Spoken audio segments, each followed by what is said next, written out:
कस्तूरिया पंचायत के इस बड़गावा गांव की स्थिति आप देखिए कि कहीं न कहीं कहता है कि ऊपर वाले पी जाते हैं, जो पीने वाले हैं ऐसे ही लोग जीते हैं, गरीबी की स्थिति में जीते हैं। देखिए कि इस गांव में ये जो आज तक स्वतंत्रता के बाद से आज तक इन लोगों को शायद अच्छा मकान नसीब नहीं हुआ, और जिन्होंने भी कोई भी मकान बनाए हैं तो वो सिर्फ जो या तो नौकरी करते हैं या कुछ करते हैं। देखिए करकट का मकान है, खपरेल का मकान है, और जो 50 साल पुराना है।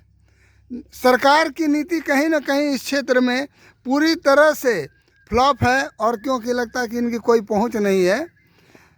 अभी मैं कस्तूरिया पंचायत के बड़गावा गांव के पास हूं, जहां पर आपको मैं दिखा रहा हूं कि यदि कोई नौकरी किए हैं, कोई सरकारी सेवा में है, तो उन्होंने अपना यदि घर बनाया है, लेकिन रेस्ट लोगों की स्थिति देखिए। एक तो इनका रहन सहन का स्तर भी देखिए, जो परंपरागत रह रहे हैं, पंछी पहने हैं, गंजी पहने हैं, और दूसरी ओर इनके घर की स्थिति देखिए, घर की स्थिति। आइए मैं इसी दरमियान में इस गांव के एक जो जागरूक नागरिक हैं उनके पास खड़ा हूं, मैं उनसे पूछता हूं, आपका क्या नाम हुआ? सरवन टुडू। सरवन टुडू। और आपका घर यही है? यही है।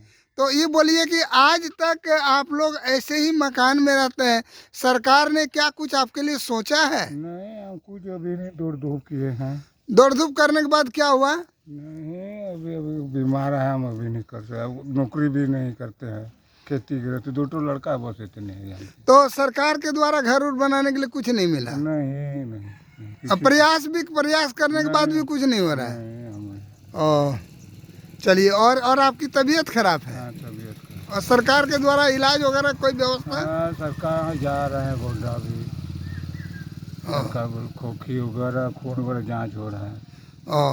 ठीक है, मैं आपको दिखा रहा हूँ कि ऐसे ही मुझे लगता है कि ज़्यादातर आदिवासी गांवों की या वैसे लोगों की जिसकी कोई पहुंच नहीं है, उसकी यही स्थिति होगी जो कि इस बड़गावा गांव की है।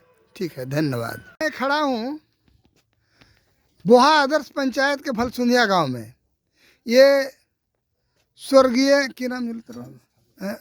भवेश ठाकुर का मकान है, और इस मकान में मैं दिखाता हूँ कि इसमें 3 भाई लोग रहते हैं, जो कि आज के 21वीं सदी के युग में भी झोपड़ी में रहने को मजबूर हैं। देखिए इनके घर की स्थिति जो है, वर्तमान स्थिति, और आज तक इनका किसी ने न तो सुधि लिया, न तो इनका आवास बना। और देखिए कि घर की स्थिति क्या है, कितनी दयनीय स्थिति में ये लोग रहते हैं। एक भाई है श्यामल ठाकुर, देखिए इसका एक रूम है। दूसरा देखिए यहाँ एक गोपाल ठाकुर है, उसका देखिए घर देखिए। और आज के समय का ये एक सौभाग्य है कि ऐसे लोग भी इस गांव में रहते हैं, जहां पर हम विकासशील देश की कल्पना कैसे कर सकते हैं। क्या नाम हुआ आपका? श्यामल ठाकुर। आप भलसुंदिया के रहने वाले हैं? हाँ। आपका आज तक मकान क्यों नहीं बना है? आता है नाम, फिर कट जाता है। क्या कारण से कट जाता है? मुझे तो मालूम नहीं अब किस कारण से कट जाता है। आप प्रयास भी नहीं करते हैं? प्रयास तो करते हैं, तब लेकिन जब तक नहीं मिलता है ये पेमेंट तक, तब तो कोई होता नहीं है। क्या नाम हुआ आपका? আমার নাম हाँ? আমার নাম খারাপ হতে দাও।